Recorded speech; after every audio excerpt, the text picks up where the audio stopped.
Pregnant অবস্থায় তো অনেক কিছু নিষেধ থাকে, যেমন মুখে খাওয়ার ট্যাবলেট, অনেক ধরনের ক্রিম ইত্যাদি তো আমরা নিষেধ করে থাকি, কারণ pregnancy category A B C থাকে, এছাড়াও বাচ্চার ক্ষতি হতে পারে। তো এখন আসি যে কি ধরনের জিনিস আমরা প্রেগন্যান্সিতে ইউজ করতে পারবো বা কি ধরনের ক্রিম প্রেগন্যান্সিতে ইউজ করলে সেফ। যেমন আপনি কিন্তু নির্দ্বিধায় গ্লিসারিন, ভেসলিন বা যে কোনো ইমুলিয়েন্ট বা অয়েল এগুলো ইউজ করতে পারেন আপনার চামড়া যদি শুষ্ক থাকে। এছাড়াও যদি আপনার এক্সিমা বা কিছু চুলকানো থাকে তাহলে সেক্ষেত্রে আপনি দেখা যাচ্ছে যে মোমেটাসন বা মোমেটাসন কিংবা দেখা যায় হাইড্রোকর্টিসন ইত্যাদি ইউজ করতে পারেন।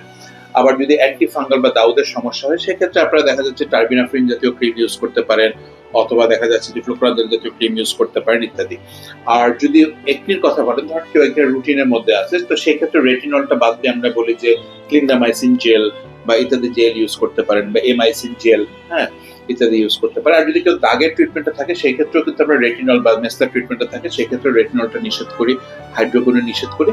সেক্ষেত্রে সাধারণত দেখা যায় যে আমরা কোজিক অ্যাসিড খুব মাইল্ড ফর্মে দিতে বলি, অথবা ভিটামিন সি অথবা আলফা আরবুটিন এই জাতীয় জিনিসগুলোকে দিতে বলি। তো সুতরাং আপনি যদি একটা ট্রিটমেন্ট রেজিমের মধ্যে থাকেন, তাহলে এর মধ্যে যদি আপনার প্রেগন্যান্সি হয় তখন আপনি অবশ্যই একজন ত্বক বিশেষজ্ঞের সাথে কথা বলে আপনার কনসার্নটা জানালে উনি আপনাকে সব ওষুধগুলো ওই অল্টারনেট করে অ্যাডজাস্ট করে দিবেন।